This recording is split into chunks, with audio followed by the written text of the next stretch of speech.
রাস্তায় হারিয়ে যাওয়া ব্যাগ ফিরিয়ে দিল মগরা থানার পুলিশ। আবারও মানবিকতার নজির গড়ল হুগলি জেলা গ্রামীণ পুলিশ। মগরা থানার উদ্যোগে রাস্তায় হারিয়ে যাওয়ার একটি গুরুত্বপূর্ণ ব্যাগ তার প্রকৃত মালিকের হাতে সুরক্ষিতভাবে ফিরিয়ে দেওয়া হয়।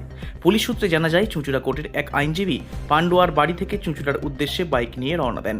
পথে মগরা থানার অন্তর্গত চাপারই আড্ডার কাছে কোনোভাবে বাইকের উপর রাখা একটি ব্যাগ রাস্তার উপর পড়ে যায়। কিছু দূর যাওয়ার পর তিনি ব্যাগটি না দেখতে পেয়ে সঙ্গে সঙ্গে ফিরে এসে খোঁজাখুঁজি শুরু করেন। স্থানীয় এক দোকানদারের কাছে বিষয়টি জানতে চান, কিন্তু ততক্ষণে ব্যাগটিও কোনো হদিশ মেলেনি।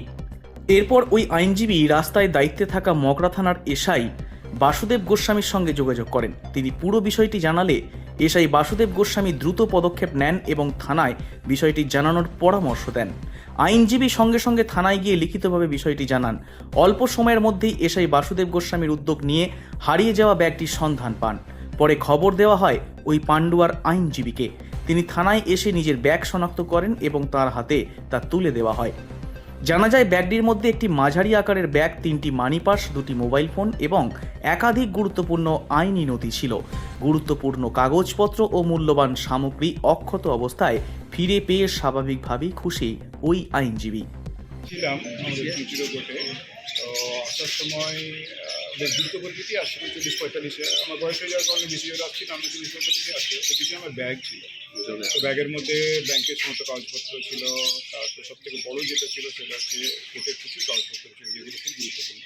ওখানে পড়ে যায়, আমি বুঝতে পারিনি। তো পিছন থেকে একটা লরি আসছিল, সে এসে বললো, দাদা আপনার ব্যাগটা পড়ে গেছে, আপনি কালেকশন করে নিন। খুব কাছাকাছি ছিল। ঘুরে যাওয়ার পর তারপর আর দেখতে পাইনি। তো তখন তুহিন বলে একটি সামনে একটি ছেলে ছিল, তাকে জিজ্ঞেস করলাম। ও আবার আমাকে সঙ্গে করে নিয়ে গিয়ে থানার ওখানে পোস্টিং ছিলেন। তো ওনাকে গিয়ে বললাম যে এই পরিস্থিতি হয়েছে। তো সঙ্গে সঙ্গে মানে 2 মিনিটের মধ্যে উনি গাড়ি ঘুরিয়ে নিয়ে আস্তে সার্চ অপারেশনে গেছিলেন। তো তারপরে তুহিন যে ছেলেটি, আমি তো গাড়ি চালাতে পারছিলাম না স্বাস্থ্যের কারণে। তো তুহিন আমাকে আমার বাড়িতে নিয়ে যাওয়ার পরে ও বললো শুধু যে ব্যাংকের যে সমস্ত কাগজপত্রগুলো, ওইটার কাজটা পরে হবে, আগে ইএমআই যে নাম্বারটা, আমাদের যে মোবাইলের যে নাম্বারটা হয়, ওই নাম্বারটা খুব দরকার, যেটা আমাকে থানায় গিয়ে জানাতে হবে। তো ওইটা খোঁজার জন্য তুহিন আমাকে বাড়িতে নিয়ে গেল। ওখানে খোঁজার সময় তার মাঝখানে তুহিন আমাকে জানালো যে থানায় ওটা জমা পড়েছে, রিকভার হয়েছে সমস্ত। কী কী ছিল আপনার ব্যাগে? ব্যাগের মধ্যে ছিল সব থেকে গুরুত্বপূর্ণ, সেটা হচ্ছে ব্যাংকের কাগজপত্র ছিল, এটিএম কার্ড ছিল, ডেবিট কার্ড ছিল। এটিএম কার্ড ছিল 6টা, ডেবিট কার্ড ছিল 4টে, আর কোর্টের কাগজপত্র ছিল, ওকালতনামা ছিল, আর ছিল আমার চেম্বারের চাবি ছিল। ফিরে পেলেন? মোবাইল ছিল, দুটো মোবাইল ছিল আমার। ফিরে পেলেন, পুলিশকে কি বলবেন? খুব ধন্যবাদ। এবং এত তৎপরতার সঙ্গে এরা যে কাজ করবেন, মানে এটা নিদর্শন, আমার কাছে তো নিদর্শন। আমিও আছি এই লাইনেই। আমরা, আপনি কোথায় যাচ্ছেন? আমি কোর্টে যাচ্ছিলাম, আমি লয়ার। কোথায় বাড়ি আপনার? কী নাম? আমার বাড়ি আছে পান্ডুয়ায়। কী নাম? পান্ডুয়ায়। আমার নাম হচ্ছে আব্দুল দেয়ান, সৈয়দ আব্দুল দেয়ান। আমি গ্যারেজের মধ্যে আমি কাজ করি, ঠিক আছে। উনি এলেন, ওনার ব্যাগ ট্যাগ সব কিছু পড়ে গেছে।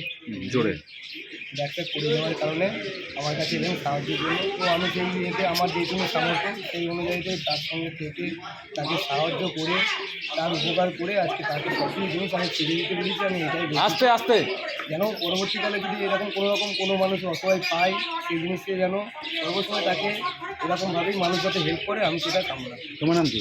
আমার নাম সোমেন মণ্ডল, ডাকে সবাই চিনি। কোথায় থাকো? আমি বই স্কুলে থাকি, বই স্কুল মধুপুর, ঠিক আছে। ওইটা হচ্ছে আমার পোস্টারে। রাজেশ দেবনাথের রিপোর্ট, হুগলি টাইমস।